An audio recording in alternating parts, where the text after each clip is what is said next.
பாருங்க, சமயம் வாய்த்தாலும் வாய்க்காவிட்டாலும் இயேசுவை பற்றி என்ன பண்ணணும்? திருவசனத்தை போதிக்கணும். எப்படியாவது இயேசு பற்றி என்ன பண்ணணும்?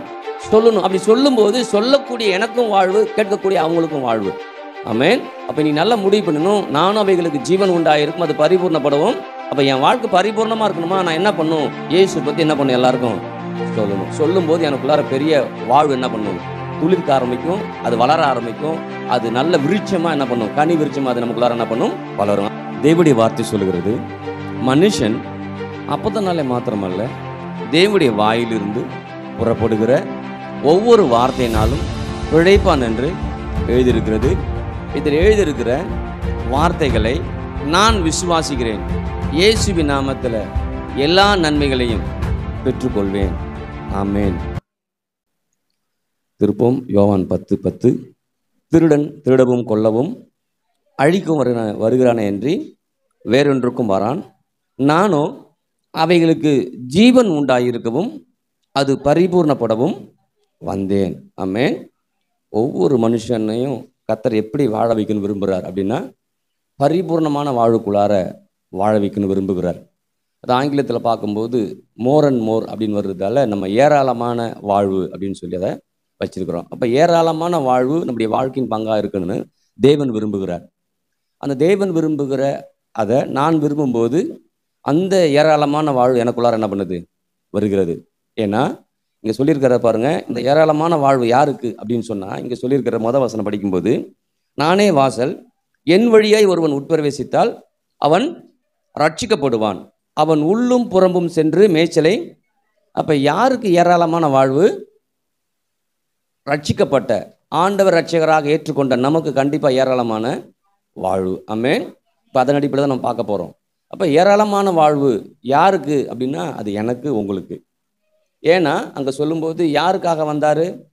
நமக்காக வந்தார். ஆமென். அதுதான் நம்ம சொல்லும்போது சொல்லுவோம், நம்ம எப்படி ரட்சிக்கப்படுகிறோம்?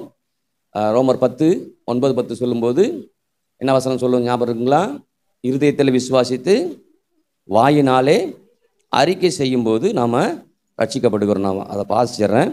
என்னவென்ற கர்த்தராகிய இயேசுவை நீ உன் வாயினாலே அறிக்கையிட்டு தேவன் அவரை மரித்தோரிலிருந்து எழுப்பினார் என்று உன் இருதயத்தில் விசுவாசித்தால் ரட்சிக்கப்படுவாய். நீதி உண்டாக இருதயத்தில் விசுவாசிக்கப்படும், ரட்சிப்பு உண்டாக வாயினாலே அறிக்கை பண்ணப்படும். அவரை விசுவாசிக்கிறவன் எவனோ அவன் வெட்கப்படுதல் என்று வேதம் சொல்லுகிறது. யூதன் என்றும் கிரேக்கன் என்று வித்தியாசமே இல்லை. எல்லாருக்கும் கர்த்தரானவர் தம்மை தொழுது கொள்ளுகிற யாவருக்கும் ஐஸ்வர்ய சம்பன்னராய் இருக்கிறார். அதெல்லாம் கர்த்தருடைய நாமத்தை தொழுது கொள்ள எவனும் ரட்சிக்கப்படுகிறான். ஆமென். அப்போ ரட்சிக்கப்படுவது எப்படி, ரட்சிக்கப்பட்டவங்க எப்படி வாழுவாங்க, ரட்சிக்கப்பட்டவுடைய வாழ்வு எப்படி இருக்கும் அப்படிங்கிறத பற்றி நம்ம பார்த்துட்டு வரோம். அங்கே அழகாக சொல்கிறார், அங்கே யோவான் 10:10, நானும் அவைகளுக்கு ஜீவன் உண்டாயிருக்கவும் அது பரிபூர்ணப்படவும் வந்த யாருக்கு? ரட்சிக்கப்பட்ட நமக்கு. எதெல்லாம் நம்மளை பிசாசு அழிக்கவும் கொல்லவும் வந்து அதில் தப்பிச்சு தான் நம்ம இயேசுகிட்ட என்ன பண்ணிருக்கோம்? வந்திருக்கிறோம். வந்த நமக்கு ஒரு நல்ல வாழ்வை கொடுக்கணும்னு இந்த இயேசு விரும்புகிறார். அந்த வாழ்வு எப்படிப்பட்ட வாழ்வாக இருக்குன்னு விரும்புகிறார்? பரிபூர்ணமான வாழ்வாக இருக்குன்னு விரும்புகிறார். அப்போ அதை தான் நம்ம ஏராளமான வாழ்வுங்கிற தலைப்பில் பார்த்துட்டு வரோம். அப்போ ஒவ்வொரு ரட்சிக்கப்பட்ட ஒவ்வொரு மனுஷனும் ஏராளமான வாழ்க்கை வாழணும், தாராளமான வாழ்க்கை வாழணும், வளமான வாழ்க்கை வாழணும் கடவுள் விரும்புகிறார்.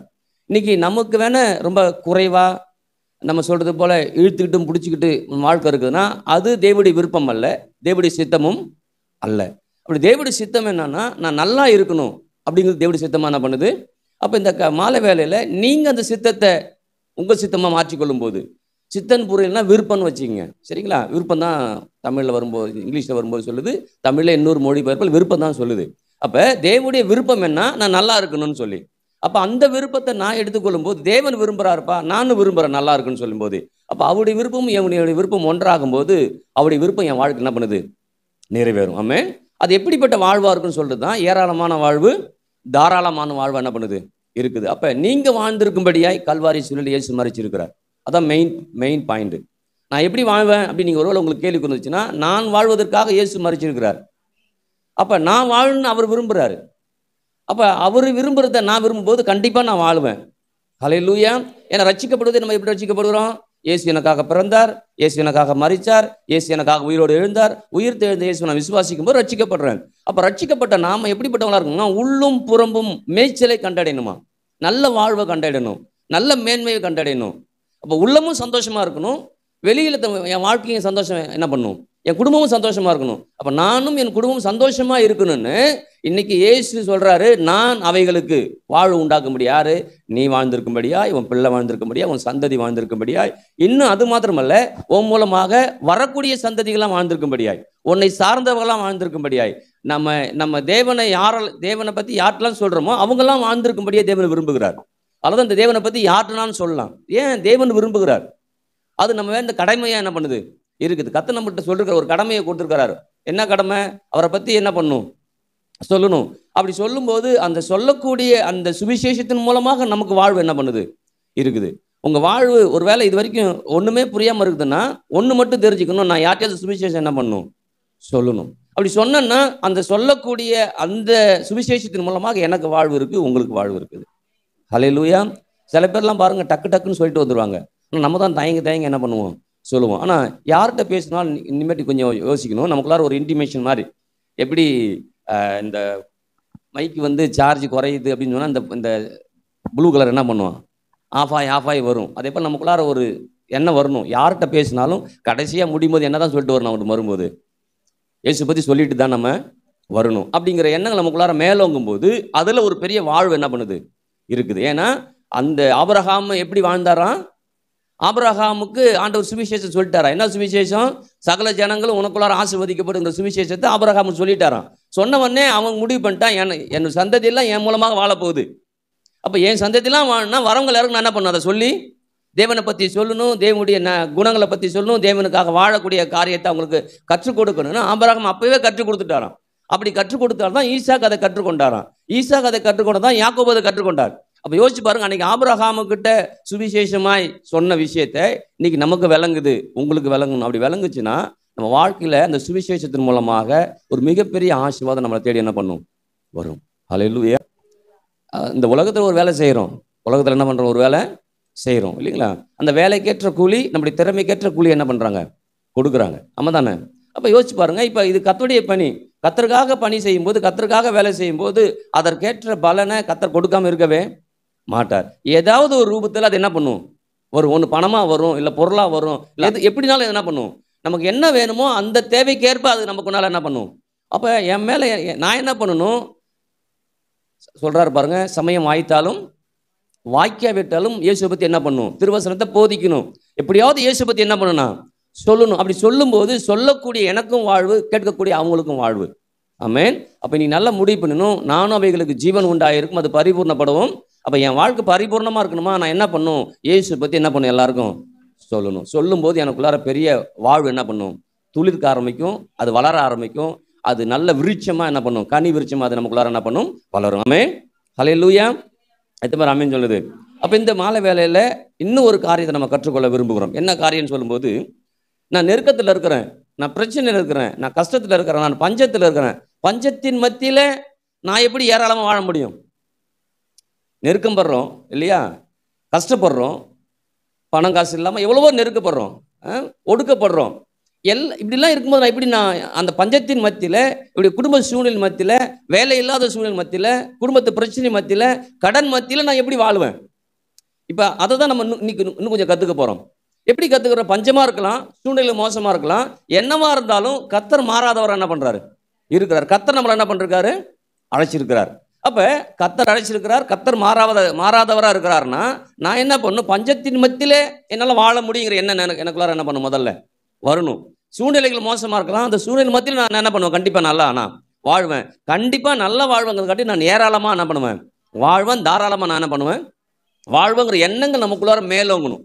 திரும்ப சொல்கிறேன், சூழ்நிலைகள் பிச்சு பிடிங்கிட்டு இருக்கிறோம், கடன் கட்ட முடியல, ஆனால் அதன் மத்தியில் தான் நீங்கள் நம்பணும். இப்படிப்பட்ட சூழ்நிலை இருந்து நான் ஆண்டவரை நம்புகிறேன், கண்டிப்பாக அந்த சூழ்நிலை என்ன பண்ணுவார், ஆண்டவர் என்ன மாற்றுவார். ஆனால் அதனால் சூழ்நிலைகளோ கஷ்டமோ கடனோ பஞ்சமோ எதுவாக இருந்தாலும் நம்மளை வாழ வைக்கிற ஒரு ஆண்டவர் இருக்கிறார், அவர் நம்ம அழைத்திருக்கிறார். ஆமென். அவர் தான் என்னை ரட்சிப்புக்குள்ளார் நடத்திருக்கிறார். நான் ரட்சிக்கப்பட்டது என்னால் கிடையாது.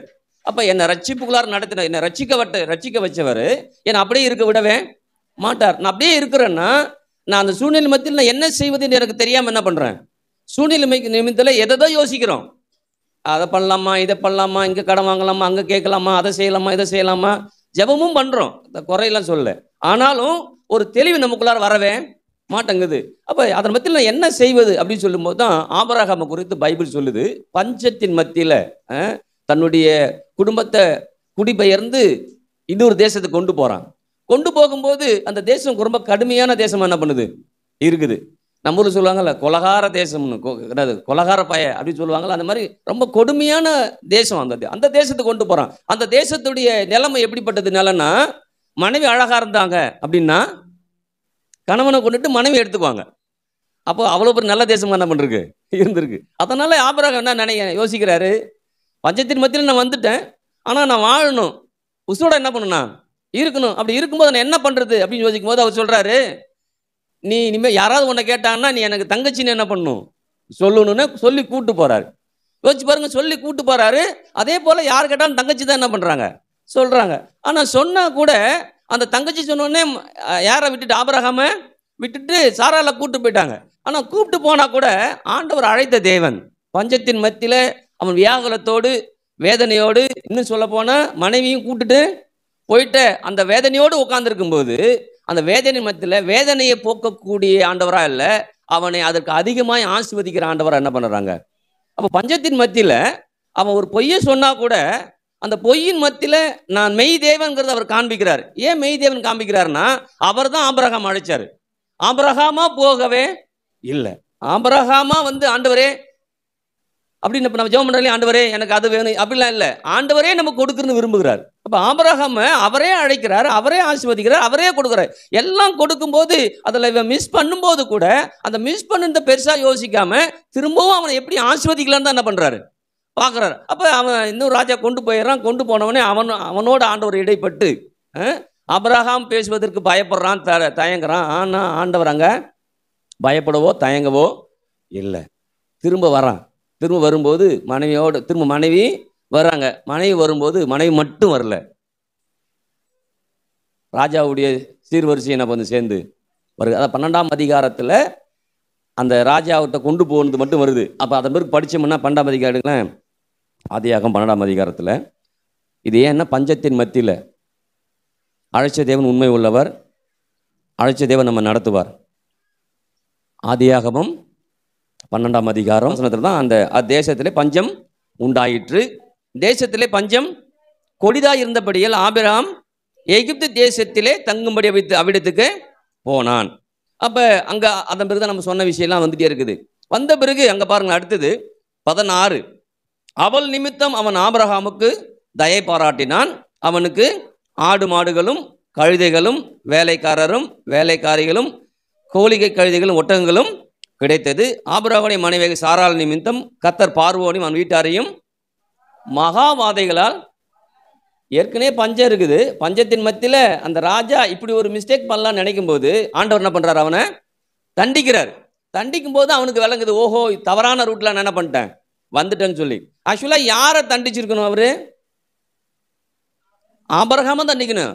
நான் தானே உன்னை அழைச்சிட்டு வந்தேன், நீ எப்படி உன் மனைவியை போய் தங்கச்சின்னு சொல்லலாம் அப்படின்னு தண்டிக்கணும். ஆனால் இங்கே தண்டிக்கவே, அப்போ தண்டிக்கிறவர் அல்ல, நம்மை ஆசீர்வதிக்கிறவர்.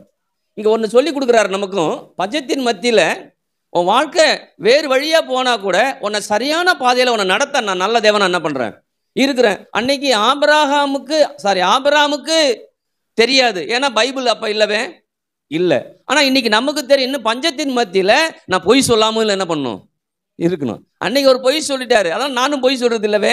நான் பொய் சொல்லாமல் மெய் தேவனை நம்பி, மெய் தேவனோட வார்த்தையை நம்பி என்னை அழைச்சிருக்கிறார், என்னை பிரித்தெடுத்திருக்கிறார், என்னை பரிசுத்தப்படுத்திருக்கிறார், என்னை ரட்சிப்புல நடத்திருக்கிறார். நான் ரட்சிக்கப்பட்டிருக்கிறேன். ரட்சிக்கப்படுவது சாதாரண விஷயம் இல்லை இல்லையா. பாவத்திலிருந்து என்னை விடுதலை ஆக்கி வந்திருக்கிறார், பாவத்திலேருந்து என்னை விடுதலை கொண்டு வந்திருக்கிறார்னா கண்டிப்பாக என்ன ஆசீர்வாதத்துக்குள்ள கண்டிப்பாக என்ன கொண்டு போய் என்ன நிறுத்துவாருங்கிற எண்ணங்கள் நமக்கு மேலோங்கணும் அப்படின்னு இதன் மூலமாக நம்ம தெரிஞ்சுக்கிறோம். அப்போ பஞ்சத்தின் மத்தியில் நாம் யார் என்பதை விட்டு கொடுத்துருவே கூடாது. ஹல்லேலூயா. அப்போ ஆபிரகாம் சொன்ன பொய் மாதிரி சொல்லிட்டு நம்ம சில பேர் இருக்கும்போதே இல்லைன்னு சொல்லி பொய் சொல்கிறவங்க என்ன பண்ணுறாங்க இருக்கிறாங்க. நானே உன்ட்டு கேட்கலான்னு நினச்சேன், நீ என்கிட்ட கேட்டுட்டே அப்படிமோ இல்லையா. அப்போனா என்ன அர்த்தம், ஏதோ இருக்குது அதை கொடுக்க அவங்களாம் நம்ம இல்லை. ஆனால் அப்படி பொய் சொல்லாதபடி மெய் தேவனை நம்பி, மெய் தேவன் என்னை அழைச்சிருக்கிறார். ஆபிரகாமை வழியை அழைச்சி ஆசீர்வதித்த தேவன் இன்னைக்கு நம்மளையும் அவர் வழியை தான் அழைச்சிருக்கிறார். ஹல்லேலூயா. அதான் சொல்கிறாரு, நீங்கள் என்னை தெரிந்து கொள்ளவில்லை, நான் தான்ப்பா உன்னை சூஸ் பண்ணிருக்கிறேன், நீ மெச்சிக்காத, ஆண்டவருக்கு நான் வந்துட்டேன்னு, நான் தான் மெச்சிக்கணும், நீ ஏன் புள்ளன்னு அப்படிங்கிறாரு. ஹல்லேலூயா. அப்ப இங்க அருமையான ஒரு காரியத்தை, பஞ்சத்தின் மத்தியில ஆபிரகாமுக்கு உதவி செய்த அதே தேவன் இன்னைக்கும் நம்முடைய சூழ்நிலை மத்தியிலும் உதவி செய்ய அவர் போதுமானவராக இருக்கிறார். ஏன் அவரை நம்மை அழைத்திருக்கிறார்? அழைத்த தேவன் இங்க ஆபிரகாமுக்கு தயை பாராட்டின்னு சொல்லும்போது ஏதோ குத்து மதிப்பா வச்சுக்கப்படலாம் சொல்ல, ஒரு ஏராளமான வாழ்வுக்குள்ளார அன்னைக்கு போறாரு. எப்பேற்பட்ட ஏராளமான வாழ்வு தெரியுமா? 13ஆம் வசனத்துல, 13ஆம் அதிகாரத்துல சொல்லப்படுகிறது எப்பேற்பட்ட ஆசீர்வாதத்துல வந்தாருன்னு. ஆபிரகாமும் அவன் மனைவியும் அவனுக்கு உண்டான யாவும் அவனுடைய லோத்தும் எகிப்தை விட்டு தென் திசையில் வந்தார்கள். ஆபிரகாம் மிருக ஜீவன்களும் வெள்ளியும் பொண்ணுமான ஆஸ்திகளை உடைய சீமானாய் இருந்தான். ஆமென். அப்ப ஒரு நாள் சம்பவம் நடக்குது, அடுத்த நாள், ஒரு நாள் பஞ்சத்தின் மத்தியில் இருக்கிறான், அடுத்த நாள் அவன் எப்படி இருக்கிறான்? செல்வ சீமானா. இப்ப யோசிச்சு பாருங்க, இதே மாதிரி எங்கேயுமே நடக்காது, வேதத்தில் மாத்திரம் தான் என்ன பண்ணும். இன்னைக்கு நம்ம வாழ்க்கையில இது நடக்குன்னு நீங்க விசுவாசிக்கனா, இன்றைய இரவு இதே மாதிரி காரியத்தை கர்த்தர் என்ன பண்ணுவார்? எத்தனை பேர் ஆமீன் சொல்றது? ஏன்னா அழைத்தவர் அவர், அங்க நடத்தினவர் அவர் தான். ஆபிரகாம் அழைச்சது அவர் தான், அங்க செயல்படுத்தின அவர் தான், அங்க எகிப்து ராஜாவோட இடைப்பட்டு தான் அவர் தான். யாரும் மூச்சு விடவே இல்லை, யாரும் சொல்லவே இல்லை. அப்ப நீங்க யோசிச்சு பாருங்க, ஆபிரகாம் நிமித்தம் ஒரு அந்த எகிப்தியரை வாதிக்கும் போது அந்த எகிப்தியர் அந்த வாதையை தாங்க முடியாம தான் அவனுக்கு தெரியுது, ஓஹோ இவன் மனைவி போல் இருக்கு அப்படின்னு ஆண்டவர் என்ன பண்றாங்க? உணர்த்த செய்கிறார். இன்னைக்கு நம்ம வாழ்க்கையில ஆண்டவர் ஒவ்வொரு முறை நம்மளை உணர்வுக்குள்ளார கொண்டு வர விரும்புகிறார். ஏன் தெரியுமா? நான் தான் அழைச்சிருக்கிறேன், ஒன்று நான் தான் தெரிஞ்செடுத்திருக்கிறேன், 2 3வது ஒன்று நான் தான் உன்னை பாவத்திலிருந்து வெளில கொண்டு வந்திருக்கிறேன், மீட்பை நான் தான் கொடுத்துருக்கிறேன், எல்லாத்தையும் நான் கொடுத்ததை நான் தான் உன்னை ஆசீர்வதிக்கணும்னு விரும்புகிறேன்ப்பா. எந்த சூழ்நிலை என்ன பாரு, என் வார்த்தையை என்ன பண்ணு பாரு. ஹல்லேலூயா. அதிகப்படியாக பார்க்கணும். நான் தான் அடிக்கடி முன்ன சொல்லிருக்கிறேன், இப்போ திரும்ப ஞாபகப்படுத்துறேன். சீரியஸாக ஒருத்தவங்க இருக்கிறாங்க ஐசியூவில், எப்படி பார்ப்பாங்க இல்லைங்களா? அப்போ நம்முடைய சூழ்நிலைகள் அப்படி இருக்குதா, நம்ம மற்ற எதையும் கவனிக்கக்கூடாது, எதை தான் கவனிக்கணும்? வார்த்தையை தான் கவனிக்கணும். அதை கவனித்து, அதை தியானித்து, அதை நம்பி, அதை சார்ந்து போகும்போது ஒரு மிகப்பெரிய வாசல் திறக்கும். அது எப்பேற்பட்ட வாசலாக இருக்கும் தெரியுமா? வெள்ளியும் பொண்ணுடைய சீமானுடைய வாசலாக என்ன பண்ணும்? இருக்கும். ஹல்லேலூயா. இதே போல தான் ஈசாக்கு, அந்த ஆபிரகாமுடைய வழியில வந்த, ஆபிரகாமை பின்பற்றின தன்னுடைய மகன் ஈசாக்குக்கு ஒரு பஞ்சம் என்ன பண்ணுது? ஈசாக்குக்கு ஒரு பஞ்சம் வரும். ஈசாக்குக்கு ஒரு பஞ்சம் வரும்போதும் ஈசாக்கும் அவங்க அப்பா எண்ணத்துல தான் என்ன பண்றான்? அவன் வளர்றான். அப்ப அவனும் முடிவு பண்ணிட்டான், ரைட்டு நம்மளும் என்ன பண்ணிடலாம், போயிடலாம் அப்படின்னு சொல்லும்போது, அப்போதான் அங்க ஆண்டவர் இடைப்படல, ஆனா இங்க இடைப்படுகிறார். ஹல்லேலூயா. அப்ப இடைப்படும் போது சொல்றாரு, எங்கேயும் போவாதப்பா, நீ இங்கே இரு. அப்ப இன்னைக்கு பஞ்சத்தின் மத்தியில் ஆண்டவர் சொல்றாரு, நீ எங்கேயும் அலமோதாத, என் வார்த்தையை தியானி, என் வார்த்தையை நம்பி நீ அமர்ந்திரு, நானே தேவன் என்பதை நீ என்ன பண்ணு, அறிந்து கொள். அந்த அறிந்து கொள்வதன் மூலமாக வாழ்க்கையில நன்மைகள் பெருக ஆரம்பிக்கும், நன்மைகள் செயல்பட ஆரம்பிக்கும் கடவுள் சொல்றாரு இன்னைக்கு. அப்ப அங்க நீ எப்பா கொஞ்சம் உட்காரு அப்படின்னு தான் சொல்றாரு ஈசாக்க. கொஞ்சம் உட்காரு, கொஞ்சம் வெயிட் பண்ணு, இந்த தேசத்துல என்ன பண்ணு, வாசம் பண்ணு, இந்த இடத்துல இரு, இங்கே இரு, நான் ஒன்னு ஆசீர்வதிக்க போதுமானவரா என்ன பண்றாரு. அப்ப அதே போல பஞ்சத்தின் மத்தியில ஈசாக்கை கர்த்தர் என்ன பண்ணாரு? ஆசீர்வதிச்சார். ஆமென். அப்ப இன்னைக்கு நீங்கள் நான் நல்லா முடிவு பண்ணிக்கணும், எவ்வளவு பெரிய சூழ்நிலையா இருந்தாலும் நான் எங்க தான் போவேன்? ஆண்டவர்கிட்ட தான், அழைத்த தேவன்கிட்ட தான் போவேன். ஹல்லேலூயா. நம்ம பிள்ளைகள் ஒரு பிரச்சனை, நம்ம பிள்ளைங்க யார்கிட்ட வருது? ஏன் நம்ம சொல்லுவோம் ஓடு அப்படின்னு சொல்லுவோம், ஓடாது. ஏன்? நம்ம தேடி தான் வரும். ஏன்? நாம தான் அதுக்கு தாய் தகப்பனா என்ன பண்றோம், இருக்கிறோம். இன்னைக்கு நமக்கு நல்ல தகப்பனா ஆண்டவர் இருக்கிறதால எது வேணுனாலும் அவர் அண்டையில தான் என்ன பண்ணும், போகணும். அப்படி போகும்போது திரும்ப போகும்போதெல்லாம் சாதாரண ஆசீர்வதிக்கிறவர் இல்லவே இல்லை, ஏராளமான, அதாவது திரும்ப ஏராளமான ஆசீர்வாதத்தை நமக்கு என்ன பண்ணுவார்? கர்த்தர் கொடுப்பாரு. அப்ப எல்லா குறைவையும் போயிருக்கும். ஒண்ணு, இப்படி ஒரு குறைவு இருந்ததே தெரியாத அளவு கர்த்தர் நடத்துவார். எத்தனை பேர் விசுவாசிக்கிறது? இப்படி ஒரு குறைவில் நான் இருந்தேனாங்கிற அளவுக்கு யோசிக்கிற அளவுக்கு கர்த்தர் நம்மளை ஆசீர்வதிக்க போதுமானவராய் இருக்கிறார். அப்ப பஞ்சத்தின் மத்தியில ஈசாக்கை அவர் என்ன பண்றாரு? ஆசீர்வதிக்கிறார். அதற்குரிய வசனம் உங்களுக்கு தெரியும். 26:12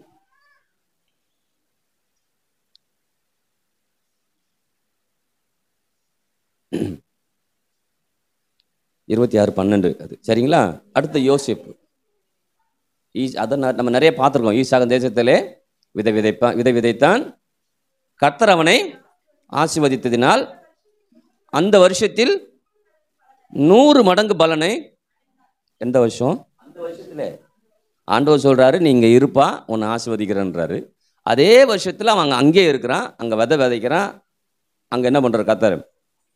அங்கே சொல்லுது அந்த வருஷத்தில். அப்படின்னா வருஷம்லாம் போகலாம் இல்லை. இன்னைக்கு சொல்கிறேன், ஆண்டவரை நம்பி ஒவ்வொரு காரியத்தையும் வார்த்தையை நம்பி செஞ்சுட்டோம்னா அதே வருஷத்தில், அதே நாட்களில், அதே மாதத்தில் தேவன் தர நல்லவர் என்ன பண்ணுறார்?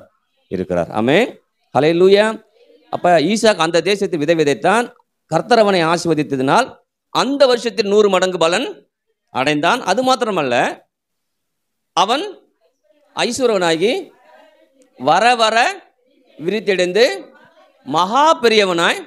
அப்போ அவன் வாழ்க்கையில் அந்த வருஷம் ஆரம்பிச்சது அவனுக்கு ஆசீர்வாதம் நிற்கவே இல்லை. இன்னைக்கு ஆண்டவரை நம்பி, ஆண்டவரை சார்ந்து, ஆண்டவருடைய அழைப்பை நம்பி, ஆண்டவரை தெரிந்து கொண்டார் நம்பி, ஆண்டவர் வார்த்தை நம்பி இருந்துட்டிங்கன்னா வர வர வந்துக்கிட்டே இருக்கும். குறைவில்லாமல் என்ன பண்ணும்?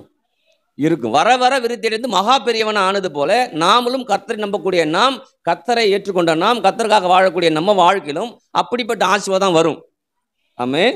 இப்போ நீங்கள் சொல்லும் போதே உங்களுக்கு ஒரு எண்ணம் ஓடும். என்ன தெரியுமா? கரெக்டு தான், ஆனால் தொடர்ந்து ஒன்றும் வரலைங்க எனக்கு.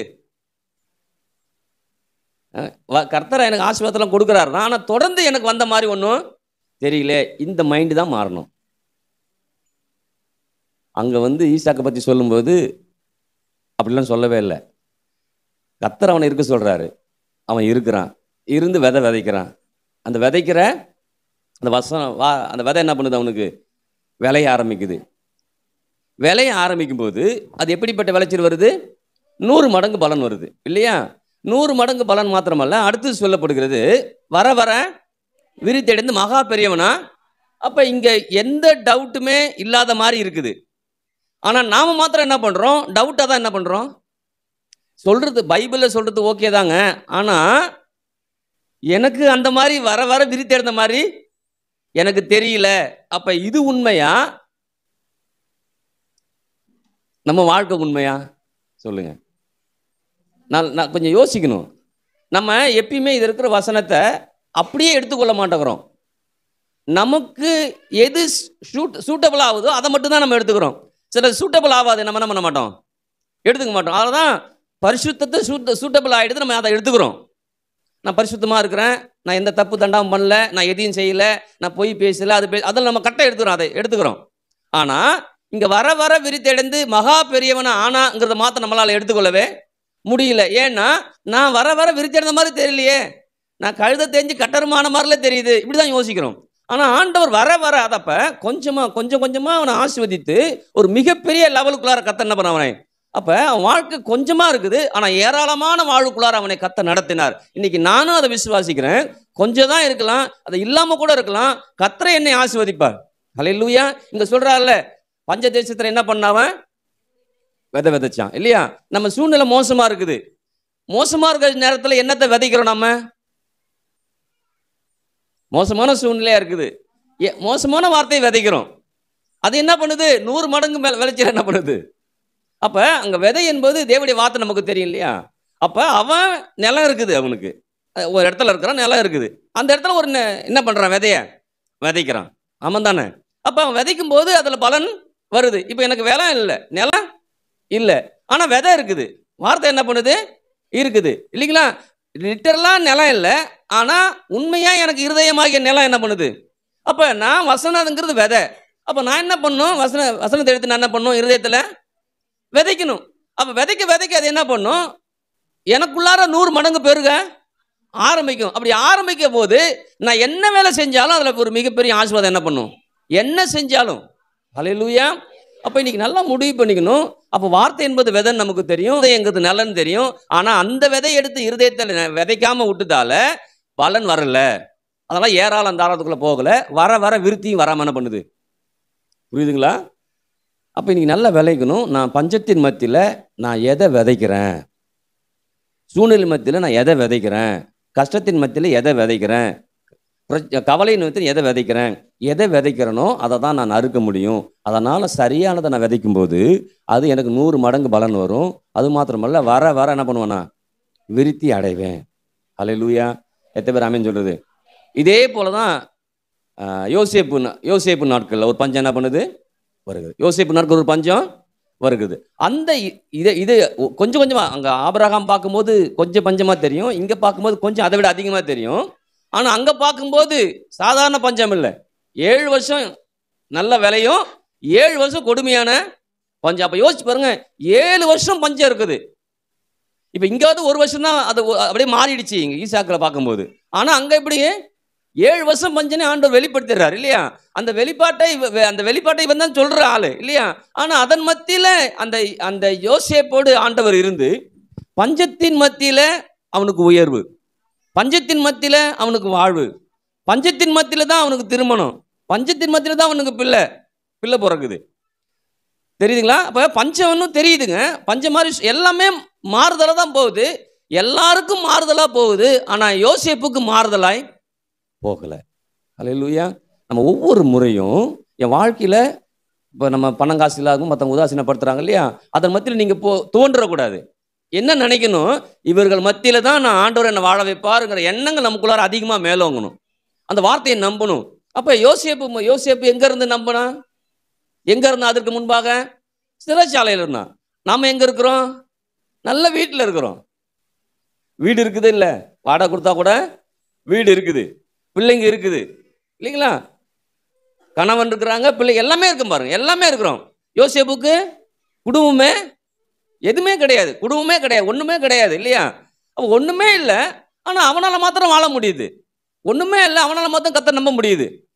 அப்ப இன்னைக்கு நல்லா நம்ம முடிவு பண்ணிக்கணும். அவனால வாழ முடியுதுன்னா இன்னைக்கு அவனுக்கு முன்னுதாரணமா ஆண்டவர் நம்ம வச்சுக்கிறாரு, நானும் வாழ முடியும். பஞ்சத்தின் மத்தியில தான் அவனுக்கு உயர்வு வந்துச்சு. அந்த பஞ்சமே அவனுக்கு உயர்வா மாறிடுச்சு. இப்போ நம்ம யோசிக்கணும், ஒரு பஞ்சமோ ஒரு கஷ்டமோ வருதா, இதில் எனக்கு உயர்வு தான் வரும் அப்படின்னு தான் யோசிக்கணுமே தவிர, என்ன இவ்வளோ கஷ்டம் ஆண்டவரே அப்படின்னு யோசிக்கக்கூடாது. ஹல்லேலூயா. ஆனால் நிறைய நம்ம வாழ்க்கையில் பைபிளை நம்புகிறோம், வார்த்தையை நம்புகிறோம், ஆனால் மனது எண்ணங்கள் மாத்திரம் அதை ஏற்றுக்கலை. ஏற்றுக்காமல் போகிற வரைக்கும் இதில் இருக்கிற வார்த்தையில் இருக்கிற ஆசீர்வாதம் நம்ம பக்கம் என்ன பண்ணாது, வராது. நம்ம மனது எண்ணமும் அதை பிளாக் பண்ணிடும், தடை செஞ்சிடும், நம்மளை அறியாமலே தடை செஞ்சிடும். நல்லதா நடக்குன்னு யோசிக்கவே முடியல. ஏன்னா நம்முடைய சூழ்நிலையும் அது மாதிரி இருக்குது. அதை தான் அந்த நிலத்தை பற்றிலாம் சொல்லும்போது சொன்ன ஞாபகம் இருக்குங்களா? வழி அருகே உள்ள நிலம், கற்பாறை உள்ள நிலம், முள் உள்ள நிலம், ஆனால் நல்ல நிலம் மாத்திரம் சூப்பராக விளையுது. அந்த நிலம் நம்ம இருதயமாக இருக்கணும்னு ஆண்டவர் விரும்புகிறார். அல்லேலூயா. அப்போ இன்னைக்கு எவ்வளோ மோசமான சூழ்நிலையாக இருந்தால் கூட என் மனது எண்ணங்களும் ஆண்டவர் பஞ்ச தேசத்தில் ஈசாக்கை ஆசீர்வதிச்சார், என்னையும் ஆசீர்வதிப்பார். எப்படி ஆசீர்வதிப்பார்? கிடையாது, அவ்வளோதான்.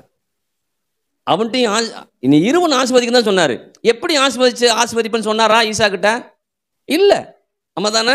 அப்போ இன்னைக்கு எனக்கு வரும்போது பஞ்ச தேசத்தில் ஆபிரகாம் ஆசீர்வதிச்சார், ஈசாக்கு ஆசீர்வதிச்சார், யோசேப்பையும் ஆசீர்வதிச்சார், என்னையும் ஆசீர்வதிக்க ஒரு போதுமானவர். அதோட நிறுத்திக்கணும். எப்படி ஆசீர்வதிப்பார்? யாரை கொண்டு ஆசீர்வதிப்பார்?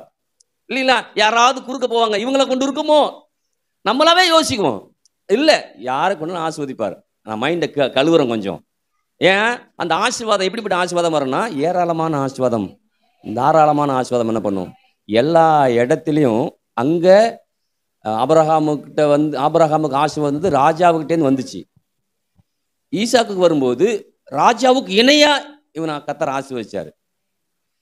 இங்க யோசேப்பிட்டு வரும்போது ராஜா லெவலு. அப்ப எதுவுமே சிம்பிளா ஆண்டவர் யோசிக்கவே இல்லை. ஆமென். ஆனா நம்ம மாத்திரம் எப்பயுமே சிம்பிளா தான் யோசிக்கிறோம். ரொம்ப லோவா, அதை விட எவ்வளோ மோசமா யோசிக்க முடியும் அவ்வளோ மோசமா நம்ம யோசிக்கிறோம். ஏன்னா நம்முடைய சூழ்நிலை நிமித்தம் நம்மளை பார்க்குறோம், சூழ்நிலை நிமித்தம் ஆண்டவரை பார்க்க தவறி விடுகிறோம். அல்லேலூயா. அப்போ இன்னைக்கு நல்ல சூழ்நிலை நிமித்தம் நல்ல தைரியமா சூழ்நிலை அப்படிதான் இருக்குது, ஆனால் என்னை ஆசீர்வதிக்கிற ஒரு தேவன் இருக்கிறார். என் மனது எண்ணத்தை நான் பிளாக் பண்ண மாட்டேன், அதை நான் ஆண்டவர் வார்த்தையை நம்பி விடுறேன். அது எவ்வளவோ கொண்டு வந்து என்ன பண்ணுவோம், கொட்டுட்டும். நான் ஏராளத்திலும் தாரத்தை என்ன பண்ணுவேன்னா வாழ்ந்திருப்பேன். எத்தனை பேர் ஆமென் சொல்றது? பஞ்சமோ பசியோ ஒன்றும் சொல்லுங்க, பஞ்சமோ பசியோ என்ன ஒன்றும் பண்ணாது. பஞ்சத்தின் மத்தியில் தான் எனக்கு ஏராளமான வாழ்வு, தாராளமான வாழ்வு. ஆமென். ஹல்லேலூயா. அப்போ அவ்வளோ பெரிய தேவன் நம்ம மத்தியில் என்ன பண்ணுறாரு, இருக்கிறார். ஆமென். அப்போ தீமை நடக்க வாய்ப்பு இல்லை. தீமையும் நன்மையாய் தேவன் மாற்ற நல்லவராய் இருக்கிறார். ஆமென். எவ்வளோ பெரிய தீமை, எல்லா தீமையும் ஆண்டவர் நன்மைக்கு ஏதுவாக என்ன பண்ணார், அவங்களுக்கு நடத்தினார். ஆமென். அதுதான் இன்னைக்கு நமக்கு தெரியும், சகலமும் நன்மைக்கு ஏதுவாய் நடக்கும் என்று அறிந்திருக்கிறோம். ஏன் நான் அவர் மேல அன்பு கூறுறேன்? அவர் ஏன் என்ன அன்பு கூறுறாரு? அந்த அன்பின் நிமித்தம் எனக்கு எதுவுமே தீமை கிடையவே, எல்லாமே நன்மையா தான் என்ன பண்ணும் எனக்கு வரும். ஆமென். அப்ப இன்னைக்கு நல்ல முடிவு பண்ணணும். எனக்கு எந்த தீமையும் கிடையாது. எல்லா நன்மையும் என்னை தேடி என்ன பண்ணும் வரும். தீமையா இருந்தா கூட அது நன்மையாய் மாற்றக்கூடிய ஒரு தேவன் என்ன பண்ற எனக்கு இருக்கிறார். ஆமென். அப்ப தீமையை நன்மையால வெல்லக்கூடிய ஆளா நான் இருக்கிறேன், நீங்க இருக்கிறீங்க. எத்தனை பேர் ஆமென் சொல்றது? ஹல்லேலூயா. அப்ப இன்னைக்கு நீங்களும் நானும் தீமை வரும்போது பயந்துராதீங்க. கஷ்டம் வரும்போது பயந்துராதீங்க. ஏதாவது ஒரு நஷ்டம் மாதிரி தெரிஞ்சுன்னா பயந்துராதீங்க. அதுக்கு ஈடு இணைய ஆண்டவர் செய்ய நல்லவர் என்ன பண்றார் இருக்கிறார். ஆமென். எத்தனை பேர் ஆமென் சொல்றது? அதான் ஆண்டவர் வந்து புதிய ஏற்பாடுல கத்துக் கொடுக்குறாரு. காகத்தை கவனிச்சு பாரு. தெரியுங்களா? சொல்றேன் இல்லையா? காகத்தை கவனித்து பாருங்கள். சாரி, ஆகாயத்து பட்சிகளை கவனி. காகத்தை பார்த்தா காக்கான்னு போலன்னு சொல்லக்கூடாது. ஆகாயத்து பட்சிகளை கவனித்து பாருங்கள். அவைகள் விதைக்கிறதும் இல்லை, அறுக்கிறதும் இல்லை, பண்டசாலையில அது சேர்த்து வைக்கிறதும் இல்லை. சேர்த்து வைக்கலனாலும் யார் அது யாரு அதை பிழை போட்டுக்கிறா? தேவன் என்ன பண்றாரு? இப்ப நமக்கு எல்லாம் தெரியும். சேர்த்து வைக்கல, ஆனா அதை பிழை போட்டுக்கிறார். அடுத்து என்ன சொல்றாரு பாருங்க. ரெண்டாவது விஷயம், மத்தேயு சுவிசேஷம் 6ஆம் அதிகாரத்துல 28 படிமா. 6:28.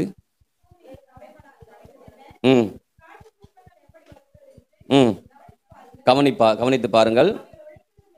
அவைகள் உழைக்கிறதும் இல்லை, நூற்கிறதும் இல்லை என்றாலும் சாலமன் முதலாய் தன் சர்வ மகிமையிலும் அவைகள் ஒன்றை போலாகிலும் உடுத்தி இருந்தது இல்லை என்று உங்களுக்கு சொல்லுகிறேன். ஆமென். முதல்ல சொல்லும்போது எதை சொல்றாரு? முதல்ல கலைஞர் சாப்பாட்டை பத்தி பேசுறாரு. இங்க உடைய பத்தி பேசுறாரு. ட்ரெஸ்ஸை பத்தி என்ன பண்றாருங்க பேசுறாரு. அடுத்தது பார்க்கும்போது சொல்றாருங்க, அடுப்பிலே 20:30 இன்றைக்கு இருந்து நாளைக்கு அடுப்பிலே போடப்படும் காட்டு புல்லுக்கு தேவன் விதமாக உடுத்து வைத்தால் உங்களுக்கு உடுத்து வைப்பது அதிக நிச்சயமெல்லாம் சொல்லிதான் எண்ணத்தை உண்போம், எண்ணத்தை குடிப்போம், எண்ணத்தை உடுப்போம் என்று ஏன் கவலைப்படாதுன்னு சொல்றாரு? கவலைப்படுறதால எதுவும் ஒன்று வந்து சேரவே சேராது. ஆனா அதை பார்க்கும்போது அதுக்கு ஒரு தேவன் இருக்கிறாரு, இதை பார்க்கும்போது இதுக்கு ஒரு தேவன் இருக்கிறாரு. அதே போல என்ன பார்க்கும்போது எனக்கு தெரியணும், அதை காட்டி என்ன ஸ்பெஷலா ஆண்டவர் பார்க்கிறாரு. எனக்கு ஒரு தேவாதி தேவன் என்ன பண்றாரு இருக்கிறார். நான் கண்டிப்பா அந்த காட்டுப்புல்லை காட்டிலும் ஆகாயத்து பட்சிகளை காட்டிலும் நான் ரொம்ப அருமையா அற்புதமா என்ன பண்ணுவேன் இருப்பேன். இங்க இன்னும் அதிகப்படியே சொல்றாரு பாருங்க, சாலோமோன் முதலாய். இப்ப சாலோமோன் வந்து நல்ல விலையுயர்ந்த ஆடைகளை அணிவான், நேரத்துக்கு நேரம் உடைகளை மாற்றக்கூடிய அவ்வளோ பெரிய ராஜா. அதற்கு இணையாய் கர்த்தர் நம்மளை பேசுறாரு, உங்களை பேசுறாரு, என்ன பேசுறாரு. அல்லேலூயா. அதனால அற்பமா விசுவாசிட்டு உட்காந்துருக்காதீங்க, நல்ல விசுவாசிச்சு பழகுங்க. எதை நாளைக்காக கவலைப்படாத, நாளைய தினம் தன்னுடையர்களுக்காக நாளைய தினம் இப்படி நாளைக்கு வருது போது இல்லையா, நாளைய தினம் வருதுக்கு முடியும், நாளைய தினம் தயாராகிடுமா நமக்கு என்ன செய்யணும்னு. அல்லேலூயா. அப்ப ஆண்டவர் பாருங்க எவ்வளவு தெளிவா சொல்றாரு. அப்ப அஞ்ஞானிகளை போல தேடாம ஞானம் உள்ள ஞானியா என்னை மட்டும் தேடு, என்னை மட்டும் நாடு, நான் உனக்கு என்ன பண்றேன், எல்லாத்தையும் உனக்கு கூட கொடுக்குறேன். ஆமென். அப்ப எதை குறித்தும் பெருசா யோசிக்காம எப்பயுமே தேவனை குறித்தும் தேவனுடைய வார்த்தை குறித்தும் பெருசா யோசிக்கணும். எப்படி யோசிக்கணும்? தேவனை குறித்தும் தேவனுடைய வார்த்தைகளை குறித்தும் பெரிதாக யோசிக்கும் போது அதுதான் நம்ம வாழ்க்கையின் பங்கு என்ன பண்ணும் மாறும். ஆமென்.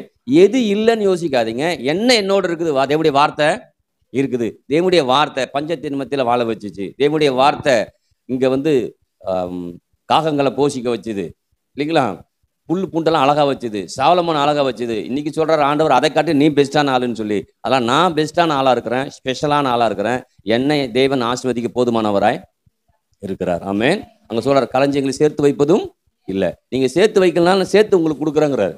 அல்லேலூயா. அதனால சேர்த்து அவரை தேடுங்க. எதை தேடுறதை காட்டில அவரை சேர்த்து தேடுங்க, அவரை தேடுங்க, அவருடைய நீதியை தேடுங்க. தேட தேட சொல்ற எல்லாம் கூட உனக்கு.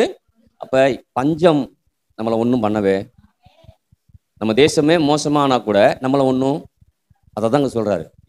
எது மாறினாலும் சொல்றாரு, பூமி நிலை மாறலாம், அது நடு சமுத்திரத்தில் போய் ஊழலாம், எதனாலும் நடக்கலாம். ஆனா கர்த்தரை நம்புகிற, கர்த்தரை தேடுகிற, கர்த்தருக்காக வாழக்கூடிய நமக்கு மாத்திரம் ஒரு நன்மையும் குறைபடாது, எந்த பாதுகாப்பும் குறைபடாம என்ன பண்ணும். ஆமென். வெறும் பாதுகாப்பு குறைபடாம இருக்குது மாத்திரமில்ல, அதன் மத்தியில வாழ்வேன். அல்லேலூயா. எக்கனாமிக் டவுனு எனக்கு பிரச்சனை இல்லை, வாழுவேன். யாராவது எக்கனாமிக் பற்றி பேசுனாங்கன்னா, இல்லைப்பா என் எக்கனாமியே வேற. அல்லேலூயா. எனக்கு எக்கனாமிக்கே யார் கொடுக்குறா? ஆண்டவர் தான் கொடுக்குறாரு. அப்போ நான் யாரை நம்பி இருக்கிறேங்கிறது நமக்கு அதிகப்படியாக நம்ம அடிக்கடி பேச வேண்டியது அவசியமாய்.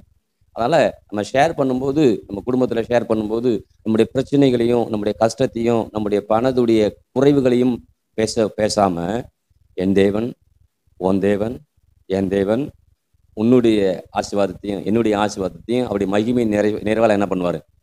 இப்படி பேச பழகணும். இப்படி பேச பழகணும். எப்பயுமே ரெண்டு சாட்சி நிலைவரப்படும். ஒன்று, இப்போ நான் எனக்கு தெரியும் எனக்கு ரொம்ப கஷ்டமாக இருக்குது அப்படின்னு சொல்லி, இல்லையா? இது ஏற்கனவே ஒரு சாட்சி ஓடிக்கிட்டு இருக்குது. இப்போ நான் என் மனைவிட்ட உட்காந்துட்டு இதே சாட்சியை பகிர்ந்துக்கிட்டேன்னா அவங்க சொல்கிறாங்க, ஆமாம் நான் அப்படி தான் யோசித்தேன் அப்படின்னு அவங்க சொல்லும்போது ரெண்டு சாட்சி உறுதியாயிடுது. உறுதியானா என்ன தான் நிற்கும்? எதை பற்றி பேசிட்டு இருக்கோம் அது உறுதியாக என்ன பண்ணுறோம்? பஞ்சத்தை பற்றி பேசிட்டு இருந்தோம்னா பஞ்சம் உறுதியாயிடும். பஞ்சத்தின் மத்தியில் செழிப்புன்னு பேசிட்டோம்னா அது செழிப்பு உறுதியாயிடும். அவ்வளோதான். நம்ம பேசும்போது பஞ்சத்தின் மத்தியில், கஷ்டத்தின் மத்தியில், இல்லாமையின் மத்தியில், வெறுமையின் மத்தியில் என்ன பேசணுமோ அதை மட்டும் தான் என்ன பண்ணும்? பேசணும். அப்படி நாம் என்ன நினைக்கிறோம்? அப்படி பேசும்போது தான் அது புரியும் அப்படின்னு சொல்லி யோசிக்கிறோம். நம்ம இந்த இடம் நம்ம இது மாதிரி பேசி பழகிறதால நமக்கு இடத்துக்கு முன்னே நம்ம சபைக்கு கொடுக்குறேன்னு சொன்னாங்க இல்லையா? நான் சொல்கிறேன், பணம் வரும்போது கொடுத்துட்றாங்க ஐயா, பணம் வரும்போது கொடுத்துட்றாங்கன்னா அவர் வந்து எப்போ வரும்னு கேட்குறாரு. இப்போ அவருக்கு பதில் சொல்கிறதுக்காக இப்போ இல்லைன்னு சொல்லவும் எனக்கு வாய் வர மாட்டேங்குது. ஆனால் அவங்க என்ன எதிர்பார்க்குறாங்க? இருக்குதா இல்லையா? இருக்குதா? இதை தான் பேசுகிறாங்க. அப்போ அவருக்காக நான் பேசுகிறதா? இந்த விசுவாசம் கொஞ்சம் போராட்டம் ஆகிடுது. எனக்காக நான் பேசுகிறதா, அவருக்காக பேசுகிறதா? அப்போ யோசித்தேன். திரும்பவும் கேட்கும்போது சொன்னேன், பணம் வரும்போது கொடுத்துட்றேன். எப்போ வரும்? கண்டிப்பாக வரும், வரும்போது கொடுக்குறேன். இப்போ உங்கள் குடும்பத்தை அது மாதிரி பிரச்சனை வந்துச்சுன்னா இப்படி தான் சால்வ் பண்ணி ஆகணும். அப்போ நீங்களும் நானும் என்ன பேசுகிறோமோ அதுதான் உறுதியாகும். அப்போ உறுதியாக இல்லாததை பேசாமல் இருக்கிறதா பேசும்போது இப்படி என் வாழ்க்கை மாறும், இப்படி என் குடும்பம் இருக்கும், என் பிள்ளைகள் இப்படி இருப்பாங்க, என்னுடைய குடும்பத்துடைய நிலைவரம் மாறும் அப்படி பேசும்போது கண்டிப்பாக அது பெரிய மாறுதல் என்ன பண்ணும்? கொடுக்கும். அதுவும் விசேஷமாக கணவன் மணி என்ன பேசுகிறோமோ அது அப்படியே ஆகிடும். என்ன பேசுகிறோமோ அது அப்படியே ஆகிடும். ஏன்னா அப்படி உண்டாக்கிட்டார் ஆண்டவர். அதில் நீ கணவன் மனைவியாக பேசும்போது முடியாத விஷயத்த கூட முடியும்படியாய் ரெண்டு பேரும் பேசணும். கர்த்தர் நமக்கு உதவி செய்வார், கர்த்தர் நம்மோடு இருக்கிறாரு, அதை கண்டிப்பாக நமக்கு மாறுதலாக முடிப்பார், அது ஆசீர்வாதமாக முடியும், நீ கவலைப்படாத, ஆண்டவர் நம்மளை வந்து விசேஷமாக பயன்படுத்துவார். இப்படி தான் வார்த்தைகள் என்ன பண்ணும்? அப்படி வரும்போது ஆண்டவருடைய ஆசீர்வாதம் நம்ம பக்கம் வரும். அப்படி தான் வர வர ஈசாக்கு விருத்தி அடைஞ்சான். நம்ம பக்கம் ஆசீர்வாதம் திரும்பணும்னா வார்த்தைகள் திரும்பணும். வார்த்தைகள் திரும்பும் போதெல்லாம் ஆசீர்வாதம் நம்ம பக்கம் என்ன பண்ணும்? திரும்பும். ஹல்லேலூயா. ஏபிசிடி சொல்கிற மாதிரி தானே இருக்கு. உண்மையிலே கொஞ்சம் அனுபவிச்சு பாருங்க, கொஞ்சம் அதை யோசிச்சு பாருங்க. அப்படி பேசும்போது கூட டென்ஷன் ஆகி பேசுறாம அது கூலாக பேச பழக ஆரம்பிங்க. கூலாக பேசி பழகிட்டேன்னா எல்லாமே போனதெல்லாம் உங்க பக்கம் என்ன பண்ணுறோம்? திரும்ப வரும். ஹல்லேலூயா. நீங்களும் நானும் வர வர விருத்தி மகா பெரியவர்களாக என்ன பண்ணுவோம்? நம்ம வருவோம். ஆமென். ஏன்? என்னை அழைத்தவர் அவர், உங்களை அழைத்தவர் அவர், உங்களை தெரிந்து கொண்டவர் அவர், உங்களை ரட்சிப்புகளை நடத்தினவர் அவர், ரட்சிப்பு அவர் கொடுத்தவர். அவர் சொல்றார், மற்ற நான் கண்டிப்பாக என்ன பண்ணுவேன்? உனக்கு கண்டிப்பாக கொடுப்பார். இப்போ இருக்கிற மாதிரி இருக்க மாட்டோம். ஹல்லேலூயா. சொல்லுங்க, இப்போது இருக்கிற மாதிரி நாங்கள் இருக்க மாட்டோம். 1000 மடங்கு ஆசீர்வாதத்தை கர்த்தர் கொடுக்க நல்லவராய். ஆமென். 1000 கோடி லட்சம்லாம் கொஞ்சம் பேசி பாருங்க. எதை பேசி பார்க்கணும்? 1000 கோடி லட்சம் கொஞ்சம் சாதாரணமாக அது நமக்குள்ளார பழக்கம் வரணும். சொன்னல ஆசீர்வாதத்தை சொல்லி பழகலை. வீட்டில் சொல்கிறீங்களா ஆசீர்வாதத்தை சொல்லி? கர்த்தர் உன்னை ஆசீர்வதிப்பார் அதே சொல்லிட்டு இருக்கிறோமா? வேற ஏதாவது மாற்றி சொல்கிறோமா? உன்னை வாழாக்காம தலையாக்கப்பா, கர்த்தருடைய ஞானம் உனக்கு இருக்குது, கர்த்தர் ஒரு அறிவு இருக்குது, கர்த்தர் உன்னை ஞானமாக நடத்துவார், கர்த்தர் உனக்கு உன்னை பலத்தோடு நடத்துவார். அப்படிப்பட்ட ஆசீர்வாதமான வார்த்தை என்ன பண்ணும்? பேசும். நீங்கள் பேசக்கூடிய ஒவ்வொரு வார்த்தையிலும் உங்களுக்கு வாழ்வு என்ன பண்ணும்? வரும். உங்கள் பிள்ளைகளுக்கு வாழ்வு என்ன பண்ணும்? வரும். ஆமென். ஹல்லேலூயா. அப்போ எண்ணத்தை உடுப்போம், எண்ணத்தை உண்போம், எண்ணத்தை உடுத்துவோம் என்று யோசித்து இருக்காதீங்க. அப்போ என்னதான் யோசிக்கிறது? அதெல்லாம் ஆண்டவர் நமக்காக ஏற்படுத்தி என்ன பண்ணுறாராம்? வச்சிருக்கிறாராம். அப்போ ஏற்படுத்தின ஆசீர்வாதங்களுக்காக ஆண்டவருக்கு நன்றி சொல்லி, கர்த்தாவே உமக்கு ஸ்தோத்திரம், எதுவும் இல்லை ஆனால் நீங்கள் எனக்கு கொடுக்க நல்லவராக என்ன பண்ணுறீங்க? இருக்கிறீங்க. என்னை ஆசீர்வதிக்க நீங்கள் போதுமானவராய் இருக்கிறீங்க. எங்களை உயர்த்த நீங்க போதுமானவராய் இருக்கிறீங்க. மேன்மைப்படுத்த நீங்க போதுமானவராய் இருக்கிறீங்க.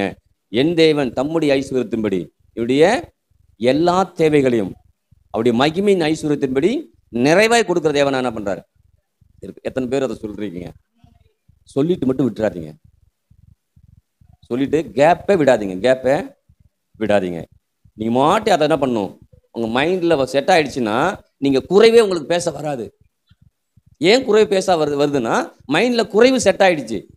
குறைவு செட் ஆகுதா குறைவு டக்குன்னு என்ன பண்ணுது வருகிறது. ஆனா குறைவு செட் ஆகாதபடி நிறைவான வார்த்தைகளை பேச பேச பேச பேச அந்த வார்த்தையே நம்ம வாழ்க்கையின் பங்கா என்ன பண்றோம் சொல்லுங்க? வார்த்தையே வாழ்க்கையின் பங்காய் மாறிடும். ஆமென். இப்போ இன்னைக்கு நீங்களும் நானும் பஞ்சமா இருக்கலாம், பசியா இருக்கலாம், பட்டினியா இருக்கலாம், சூழ்நிலை மோசமா இருக்கலாம். கர்த்தருடைய வார்த்தையே பேசுவேன், கர்த்தருடைய வார்த்தையை நம்புவேன். அந்த வார்த்தையை பேசும்போதெல்லாம் என் வாழ்க்கை இன்னைக்கு இருக்கிறது போல இருக்காது. அல்லேலூயா. வர வர விருத்தி அடையக்கூடிய ஆளு. பஞ்சத்தின் மத்தியில ராஜாவா அபிஷேகம் ராஜாவா அவனை நடத்துறது போல என்னையும் ராஜா மாதிரி ஆண்டவர் என்ன பண்ணுவாரு? உங்க நடத்துவார், கண்டிப்பா நடத்துவார். கொஞ்சம் வாய்ப்பை கொடுங்க. வாய்ப்பு எப்படி எதுல கொடுக்கறது தெரியுமா? உங்க மனது எண்ணத்துல. உங்க மனது எண்ணம் மாறிடுச்சுன்னா வார்த்தையே மாறிடும். மனது எண்ணம் மாறாம இருக்கும்போது தான் வார்த்தை மாற மாட்டேங்குது. அல்லேலூயா. அப்போ இந்த வார்த்தையை பிடிச்சிங்க, ஆண்டவர் வார்த்தையை பிடிச்சிங்க, கண்டிப்பா ஆண்டவர் என்ன பண்ண உங்களை மேலே கொண்டு வந்து நிறுத்துவார். ஆமென். ஆமென் சொல்லலாமா? இப்போ ஒவ்வொரு நாளும் அதே போல இந்த மாதிரி பிரச்சனைகள் மத்தியில் வரும்போது, இன்னும் ஒரு பஞ்சத்தின் மத்தியில் உங்களை ஆசீர்வதிக்கும் போது ஒன்று மட்டும் நீங்க தெரிஞ்சுக்கணும். ஆபிரகாம் பஞ்சத்தின் மத்தியில் ஆசீர்வதிக்கப்பட்டான், ஈசாக்கு பஞ்சத்தின் மத்தியில் ஆசீர்வதிக்கப்பட்டான், யோசேப்பு பஞ்சத்தின் ஆசீர்வதிச்சான். ஏன் அப்படி ஆசீர்வாதம் அவனுக்கு போச்சு தெரியுங்களா? அவன் தேவனுக்காக வாழ்ந்தான், தேவனுடைய ஜனங்களை வாழ வச்சான். அல்லேலூயா. ஆபிரகாம் ஏன் ஆசீர்வதிச்சார் சொன்னல? அவன் தன் சந்ததிகளுக்கு தேவனை கொண்டு போறான், பலி செலுத்துறான். அதை அவன் விடவே இல்லை. நமக்குள்ளார ஆசீர்வாதம் வரணும்னா ஒன்று இந்த வார்த்தைகளை பழகணும். ரெண்டாவது அவன் பலிபீடம் கட்டி ஆண்டவர் தொழுது கொண்டான். நான் ஆண்டவர் என்ன பண்ணுவாங்க சபையில் தொழுது கொள்ளுவேன், ஆண்டவர் நான் ஆராதிப்பேன். அப்போ எதையுமே நான் மிஸ் பண்ணவே மாட்டேன். ஏன்னா அவனுக்கு பிசாசுக்கு தெரியும் என்ன குறைவு கொடுத்தா நம்ம சபைக்கு வர மாட்டோம். அவனுக்கு நல்லா அந்த குறைவு தான் கொடுப்பான். ஆனால் அந்த குறைவா யோசிக்காம அந்த குறைவை கத்தர் நிறைவா எனக்கு மாற்றுவார்னு சொல்லி இங்கே வரும்போது நம்மளை ஆசீர்வதிக்க கத்தர் போதுமானவராய் இருக்கிறார். ஆபிரகாம் அப்படிதான் பஞ்சத்தின் மத்தியில் எப்படி வாழ்ந்தான்? அவன் பலிபீடம் கட்டி கத்தர் தொழுது கொண்டான். ஈசாக்கு எப்படி வாழ்ந்தான்? அவனு அப்படிதான். யோசேப்பு எப்படி வாழ்ந்தான்? அவனு அப்படிதான். அவனுக்கு சந்ததிக்கே ஆசீர்வாதமாக இருந்துட்டான் பாரு. ஒரு ஆளு 12 பேர் இருக்காங்க இல்லையா, 12 பேருக்கும் அந்த ஒருத்தவன் ஆசீர்வாதமா இருந்தான். இன்னைக்கு நம்ம வீட்டில் எத்தனை பேர் தான் நம்ம ஒரு ஆள் மற்றவங்களுக்கு ஆசீர்வாதம் என்ன பண்ணுவோம்? நீங்க ஒரு ஆள் மற்றவங்களுக்கு ஆசீர்வாதமா இருப்பீங்க. ஏன்னா அவர்களை காட்டிலும் என் தேவன் பெரியவரா இருக்கிறார், உங்கள் தேவன் பெரியவரா இருக்கிறார். அல்லேலூயா. அவங்க எவ்வளவு பெரிய ஆளா இருந்தாலும் இருக்கலாம், ஆனா தேவனுக்கு ஈடு இணையா இல்லை. தேவன் என்ன மற்றவங்களுக்கு ஈடு இணைய வைக்கவே மாட்டார். அவரை காட்டிலும் ஒரு படி மேலதான் எத்தனை பேர் அமைன்னு சொல்றது. அப்ப 11 பேருக்கும் ஆசீர்வாதமா யோசிப்பு இருந்தான். அது மாத்திரமல்ல, அடுத்த அந்த இஸ்ரவேல் தேசமே அங்கிருந்து ஒரு பெரிய பெருகும்படியாய் ஒரு மிகப்பெரிய ஆசீர்வாதத்துக்குள்ள யோசிப்பை ஆண்டவர் என்ன பண்ணாரு? வச்சிருந்தார். அல்லேலூயா. இல்லைன்னா அந்த ராஜரிகமான அந்த இதுல இருக்கும்போது தான் எல்லாரையும் வர சொல்றான். குடும்பமே என்ன பண்ணுது? 12 குடும்பமும் வருது. யாக்கோபு மாத்திரானுங்க, அவங்க அண்ணன் எல்லாருக்கும் அவனுக்கும் ஃபேமிலி இருக்குது. எல்லா ஃபேமிலியும் அது என்ன பண்ணுது? வருகிறது இல்லையா? அப்ப யோசிச்சு பாருங்க, இந்த ஒரு ஆளை நம்பி அத்தனை பேர் வர முடியுமா? வர முடியும். அத்தனை பேர் வர்றாங்க, அத்தனை பேர் வாழ்றாங்க. அத்தனை பேரையும் இந்த யோசேப்பு ஒரு ஆள் நல்வழிப்படுத்த அவனால முடிஞ்சு, அவனை ஆசீர்வதிக்க அவனால. அப்ப யோசிச்சு பாருங்க, இன்னைக்கு நம் தேவன் நம்மளை அப்படிதான் பார்க்கிறார். நீங்க ஒரு ஆள் இல்லை, தனி ஆள் இல்லை, உங்களோட தேவன் இருக்கிறார். அல்லேலூயா. உங்க குடும்பத்துல யாருனாலும் அவங்களை ஆசீர்வதிச்சு நல்வழிப்படுத்த நீங்கள் போதுமானவரை என்ன பண்றீங்க? யோசேப்பு அப்படிதான் இருந்தான். அப்ப பஞ்சத்தின் மத்தியில யோசேப்பை உயர்த்ததுக்கு காரணம் என்னன்னா, அவங்களுக்கு இப்படி ஒரு பஞ்சம் வரும்போது தெரியுமா, அங்க சொல்றான் இல்லையா, யோசேப்பு சொல்றான் இல்லையா, எல்லாரும் மன்னிப்பு கேட்க பண்ணும்போது கடைசி நாட்கள் சொல்றான், ஏன் தெரியுமா என்ன ஆண்டவர் கொண்டு வந்தாருங்க? இந்த பஞ்ச நாட்கள்லாம் உங்களை உயிரோட காக்கிறதா என்ன கொண்டு வந்தாருங்கிறான். அப்ப பஞ்ச நாட்கள் உயிரோட காக்கும்போது, உயிரோட காப்பதற்கு இவன் சாதாரண ஆளா இருந்தான். சிறைச்சாலையில் இருந்தானா காக்க முடியுமா? காக்கவே முடியாது. அப்ப கொண்டு போய் மேல உட்கார வைக்கிறாரு. அங்க இருக்கும்போது தான் எல்லாரையும் அவன் காக்கவே முடியும். அப்ப பஞ்சத்தின் மத்தியில எல்லாரையும் காக்கும் பொருட்டு யோசேப்பை ராஜாவுக்கு இணையா கொண்டு வந்து வச்சார். அப்ப எல்லா ஆஸ்தி அந்தஸ்து எல்லாமே அவன் என்ன சொல்றான், அதன்படிதான் என்ன பண்ணுச்சு. இன்னைக்கு அப்படிதான் நமக்கு ஆசீர்வாதம் வரும். அதுதான் சொல்றேன், ஏராளமான வாழ்வு. தாராளமான வாழ்வு, எல்லாவற்றிலும் வாழ்ந்திருக்கும்படி தேவன் விரும்புகிறார். அல்லேலூயா. அதான் சொல்லணும், நானும் அவைகளுக்கு ஜீவன் உண்டாயிருக்கவும் பரிபூர்ணமான வாழ்வு. என் வாழ்வு, உங்கள் வாழ்வு பரிபூர்ணமான வாழ்வு, எந்த குறையும் இருக்காது. குறைவை கர்த்தர் நிறைவாக மாற்றுவார். குறைவு என்பது என் வாழ்க்கை இல்லாதபடி கர்த்தர் மாற்றுவார். நீங்கள் உண்மையிலே சொல்கிறேன், இன்னைக்கு செக் லீஃப்லாம் நமக்கு கொடுக்க முடியல. உங்களால் ஒரு நாள் வரும், எத்தனை லட்சம் நாள் என்ன பண்ணுவீங்க எழுதி? அதெல்லாம் விரும்புங்க, அதெல்லாம் நம்புங்க, அதெல்லாம் ஏற்றுக்கொள்ளுங்க. ஏற்றுக்கொள்ளும் போது நம்ம வாழ்க்கையில் பலிக்க ஆரம்பிக்கும். நம்ம பிள்ளைகளை ஒரு மிகப்பெரிய ஆசீர்வாதத்தில் வர போடுவாங்க. அவங்க பிள்ளைகள்லாம் சாதாரண பிள்ளைகளாக கத்த வச்சிருக்கவே ஒரு மிகப்பெரிய ஆசீர்வாதத்தின் பிள்ளைகளாக கத்த என்ன பண்ணுவாருங்க உங்களை மாற்றுவாரமே. எல்லா பிள்ளைகிட்டேயும் என்ன பண்ணும், வருமானம் வந்துக்கிட்டே, குறைவே உங்களுக்கு நீங்கள் பார்க்க முடியாது. எல்லாரும் அப்படிப்பட்ட ஞானத்திலையும் அறிவிலையும் ஆற்றலையும் திறமைகள்லையும் நல்ல பிஸ்னஸ்லையும் கத்தர் என்ன பண்ண நம்மளை வளர்த்து எடுப்பார். ஆமென். ஹல்லேலூயா. கொஞ்சம் நம்புங்க. உங்கள் பிள்ளை பிஸ்னஸ் பண்ணுமா, நீங்கள் இதுக்கு ஒன்றும் புரியாது இல்லை, கத்தர் ஞானம் கொடுப்பார், கத்தர் அறிவை கொடுப்பார், கத்தர் ஆற்றலை கொடுப்பார், கத்தர் திறமைகளை கொடுப்பார். ஏதாவது கொடுத்து அவன் என்ன பண்ண மேலே கொண்டு வருவார். ஆமென் சொல்லலாமா? ஹல்லேலூயா. அப்போ இன்னைக்கு நீங்கள் முடிவு பண்ணிக்கணும், நான் ஏராளமாக வாழ்வேன், தாராளமாக வாழ்வேன், என் பிள்ளைகள் வாழும், எல்லாரும் இயேசு நாமத்தில் என்ன பண்ணிருப்போம், வாழ்ந்திருப்போம். எழுந்திருக்கலாமா?